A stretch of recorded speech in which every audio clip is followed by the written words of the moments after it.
As Una said, I'm the founder and formerly Chief Executive of Reach to Teach. I stepped out about 3 months ago.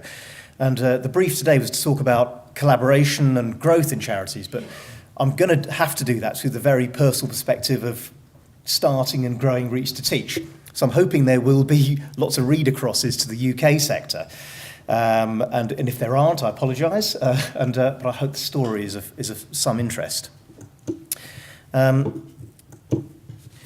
What are we? Well, we're primarily an education charity, a primary education charity. We focus on the very, very remote rural and tribal areas of northwestern India. Our mission is to radically improve the education that's provided to some of India's poorest and most marginalised children. And we do that through trying to transform the way teachers deliver learning. I mean, what does that mean? I'm slightly wary there are teachers in the room and might think this guy doesn't know what he's talking about because he's not a teacher. But simply for us, that means really 3 things. It means radically changing the way a teacher engages and communicates with a child. I've got lots of friends who over the years have said, shall I send some iPads out to India or some laptops, or shall I come and build a school? That actually isn't the issue for me. The issue for me is someone who can engage with a child. And the second thing we do is train teachers to break down a child's learning and see how they are making progress and what to do about it if they're not. And the third thing that we do is we have a system which shows whether teachers are performing or not. These things seem really, really basic and obvious perhaps to us here, but in these environments, these things are almost wholly lacking. And I would say this, I think we've developed quite a unique and effective system for delivering that in India.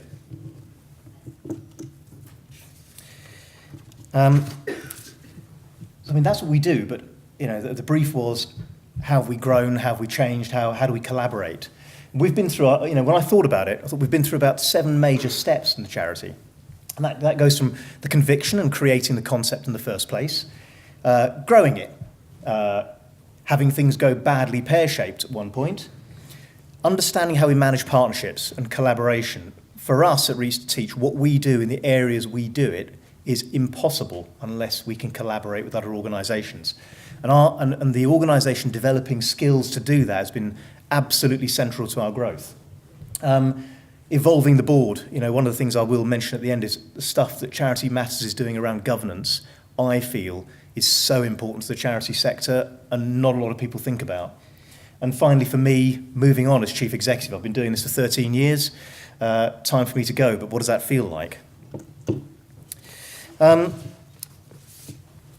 I left Yahoo in 2001, and apart from the fact that I left with a conviction that I wanted to do something good. That sounds kind of cheesy, but Yahoo was possibly the worst corporate culture I've ever worked in. It was an appalling place.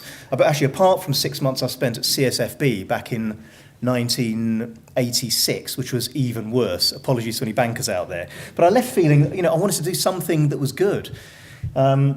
Education was kind of my thing. I'm son of Indian immigrants who came to the UK in the 1950s, and they always used to tell me education, education, education, education. Now I believe that, and my dad had been helping small charities in the tribal areas of India for many years, and so that's kind of where I started. I spent many months travelling around the areas, and what I came away with was the absolute conviction that primary education was virtually totally missing in these remote rural areas.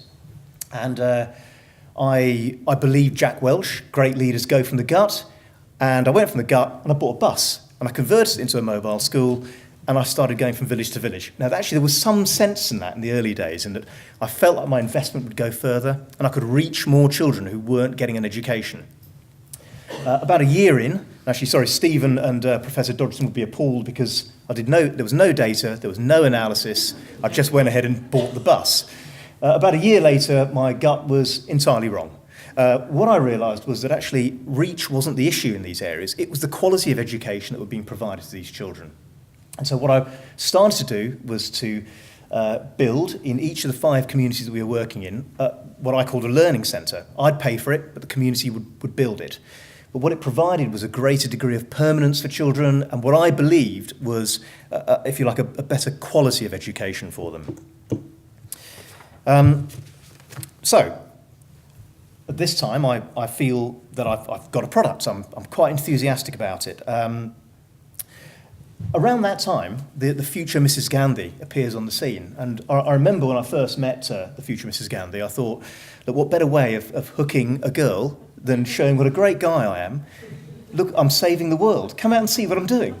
So one of the first things I do is when I get to know the future Mrs. Gandhi is come out and see what a saint I am. So Ruth, Mrs. Gandhi, comes out to India, and I suppose the advantage was that Ruth is a very accomplished primary school teacher in her own right. So she came around my senses and said, you're clearly a reasonably good guy, but you know absolutely nothing about education, do you? But what she did was she started to help me create a structured learning product, if you like. And by that I mean structured lesson plans, a monitoring and standards framework, pupil metrics, formal centre inspections. Around that time as well, she introduced me to her slightly eccentric superhead head teacher who was running 3 schools at that time. I say eccentric because he promptly resigned and came and joined me, and he was my first team member. So it was just John and I out in these areas trying to put this stuff together.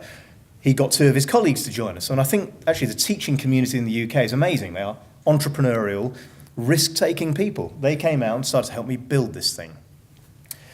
At the same time as well, we began to realise that actually we could not turn up to these communities and say, we've got a great education product. These are tribal communities who have been disenfranchised for, in some cases, hundreds of years. There's a big stigma as well and legacy around British colonialism. We are perceived as a very British charity. You have to work with local organisations, and these are grassroots organisations who have been in the area for many, many decades. And you've got to forge deep relationships with them if you want to deliver the education services that we do. Up until this point, I've been paying for it all myself, plus some quite generous cheques written to me by a couple of friends. But the money started to run out, and I sort of put this at the end there, but it's sort of as you do, Larry Ellison, the founder and chairman of Oracle Corporation at that time, took an interest. And that was obviously a fundamental turning point for us, because we moved from thinking about this thing in a month by month, let's just try and get on with what we're doing, to trying to have a longer term view, because Larry was offering very substantial, very long term funding if we could try and build this thing. So we've got a first generation product. I've got a team. Communities like us. I'm feeling good about it. I'm feeling quite evangelical about it. I feel I can sell this to people. And we've got money. I've got one of the richest guys in the world who's willing to help fund us. So what do? Well, I basically went crazy. I built 100 centres across the size of southeast England in less than 2 years. Uncontrolled growth. We had no targets. I just started to put in new centres whenever I could put in a new centre. Scope creep. Sick children are bad, aren't they? I should run health camps. A sick child can't learn. I'll do that. Sick children need to eat. I'll start providing midday meals. And at one point, I was doing it all. And I think the issue, particularly in this kind of work, is not that you're making bad decisions, but what we didn't have was a structured and rigorous process by which we could assess our decisions in a repeatable manner. I was finding recruitment of good project management staff really difficult now. I've got 100 centres over a vast area. Logistics was beginning to break down. I couldn't get my learning materials out to the schools. I've now got new stakeholders. Government is starting to get interested in us. We're on the radar. Government in any country is tricky, but government in local districts and tribal areas of India, I don't want to say the people who deal with government here haven't got a tricky job, but I feel that was even more difficult, if I can say that. I couldn't get out to all these 100 centres. There were just too many. I didn't want to be in a situation like that guy who wrote 3 Cups of Tea. I don't know if anyone's read it. He was a mountaineer who built hundreds of schools, apparently, I think up in Kashmir or Pakistan, except there weren't hundreds of schools. He never got out to them, and a reporter went out there a few years later and found actually most of these schools didn't exist. I didn't want to be in that position. And finally, when you get to about 100 centres, you start encountering some unpleasant people and unpleasant problems you've got to deal with.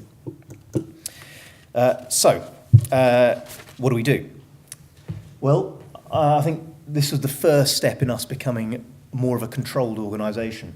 Really, I think the first thing we did was actually we managed to hire a really good chief operating officer. I managed to tempt a lady who had been COO of some very big mobile operators to come and join us. And the first thing she did was put in good planning, management and control systems. And that sounds really, kind of dull and onerous, but she put in a project monitoring office. She put in a project control office. She put in product build, design and deployment processes. Every time we released a new education build, it went through a testing process. We didn't just do it in one centre and not do it in another 5. We had proper responsibilities. We had escalations. We had sign-offs. We had KPIs. We got really sophisticated. I'm going to come on to this in the next slide. We got very sophisticated about collaborating with other charities. As I said, that has actually been the core of Reach to Teach, but I'll come on to that in the next slide. We had to build senior team capability. We had to stop senior managers from doing it all themselves, to hiring good people and learning how to manage them well. The same applied to me, really. Up until this point, it had been me meeting the communities, sorting out problems, innovating, coming up with ideas, doing the talks. When you've got 100 centres, you can't do that anymore. And I had to transition myself from that role into a role where I was trying to create the glue for the team to work together, motivating them. And I suppose this is possibly the worst thing about any chief exec's job, a lot of conflict resolution. But, it's something that I had to learn.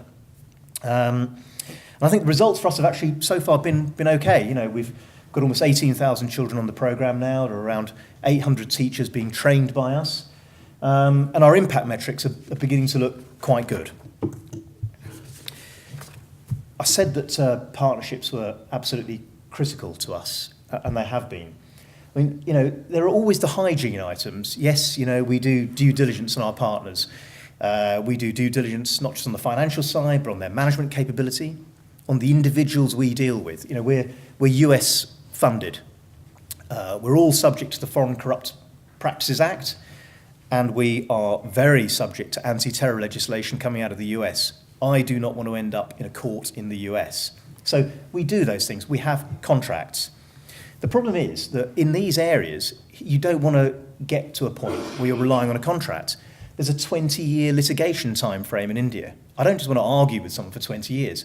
Also, if something goes wrong in one of these areas, no one's going to say, oh, well, they didn't live up to their contractual obligations. They will say, Reach to Teach are a bunch of British guys who've come over here and taken advantage of us. You've got to work really, really hard at making partnerships work. So it's not about the contract. For us, it is like being married. My wife would sort of gawp slightly if I said that. And she'd sort of say, my God, you've got a lot to learn about talking to someone. But it is like being married. You have to see things from someone else's point of view. Particularly in these areas, it's very, very, very easy, even for me, if you like, with an Indian heritage, to come to these areas with a certain mindset. The frame of reference in these areas, in these harsh areas, is extremely different to what we deal with here. And I say it's like being married because, one, you have to learn what are the most critical things for your organisation. What is at the absolute heart of your organisation? What can you really not give up? What we can't give up is education quality. And at the end of it, you can give up an awful lot of other things around that. You've got to learn what you can give up and then give it up in a deal or give it up as a relationship evolves. And I think that phrase I hear it a lot in the corporate sector, loosely defined but tightly aligned. I think collaborations and partnerships are like that. They are organic things that evolve. You have to go with the blows. You have to let them evolve. And as each month, as each 6 months, as each year goes on, you've got to rethink what you are able or should give up in trying to make something work. I think also that the senior staff involved in a partnership have to show they share the pain. You've truly got to show that you're in it together. You cannot sit on the end of a phone with some guy doing something, living somewhere difficult in India, dealing with difficult situations. You have to show the partner you're willing to come out, help them make those decisions, and in my case, be shouted at by people. Now, I think that if you can get those things right, and actually we've had some horrendous situations where things have blown up in our faces, but if you can get those things right, for us, it's meant, one, we don't act as just a project funder. I see a lot of NGOs, and there's nothing wrong with this, but for us it wouldn't have been right, who fund and then send in assessors to look at the quality of a programme. We don't do that. I think that we've got a very deep operating model. Because we're there actually executing, we know how this programme works, we know where things go wrong, and we know where to put the money or not to put the money. It gives us a deep, deep connection with the communities and stakeholders that we've got. We wouldn't be able to do that with without the partners. Partners also are eyes and ears on the ground, particularly in these communities when things start to go wrong, in particular because there is a communication barrier between tribal India and London. People don't tell you when something is going wrong. They sit on the problem, it festers, and it could take 6 months or a year, but when it blows up big time. If you've got a local partner, or you've got a good collaboration, they are your eyes and ears. They will tell you when something is going wrong, and they'll help you fix it. I think finally, if you can make good collaborations and partnerships work, these are soft skills I do not see really in the commercial sector. Everything, to me, a lot of the commercial sector is based on, it's a transactional experience. You said you would deliver a service by this time to this quality by this point. Have you done it? No? Yes. Running collaborations well makes your people learn, I think, very, very good soft skills are very, very hard to find anywhere else.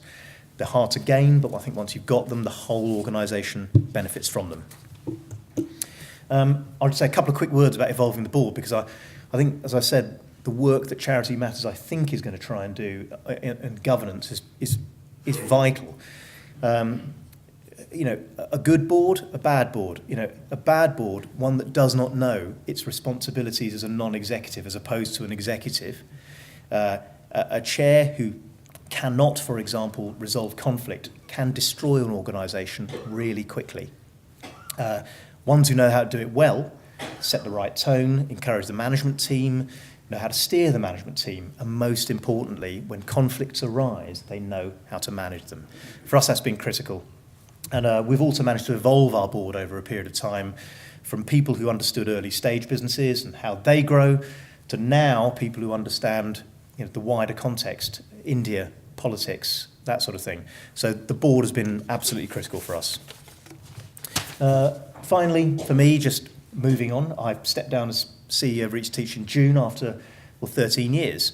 The transition's been brutal. I didn't really think that it would be that quick from me being the guy that everyone came to for decisions one day and the next, the phone's gone dead, no one emails me anymore. Unlike a commercial business as well, if Larry Ellison, I suspect, had turned up and bought my business 10 years ago, 5 years ago, I'd be sitting on a private jet, I'd have my yacht, it would all be great. But you don't get that coming out of a not-for-profit. What you do get is you have to leave, and I think I do, believing that you took it to a place where you didn't think it would go. It's reached a good place. We have done good things. And you've got to believe it's time to move on. You've got to believe your time is done. The previous chief executive of the Ellison Foundation is a very wise, I'll say old guy, he's almost 80 now, said to me, Sanjeev, if you haven't done your job in 10 years, you've either got to think whether you can do it or whether you've already done it or whether you'll never do it. Either one means time for you to step on and move away and do something else. And I think he was right. You've got to trust in a new CEO. We've hired a fantastic guy. But I was very, very, very involved in picking this guy. And it boiled down to personal chemistry, a lot of it. I trust him. I think he's a decent man, as well as being a competent man. I think that's vital. The team as a whole has got a responsibility. My old management team, actually, I kind of joked that the email's gone dead and the phone's gone dead, but they make an effort. They have a founders' lunch every month. But they involve me in what's going on in the charity. They make me feel like I'm still sort of valued and part of it. Because the last thing you want is a disruptive founder. A lot of companies have them. And the final thing I'll say is the best thing to do is find something else quickly, which I think I have done. Thank you.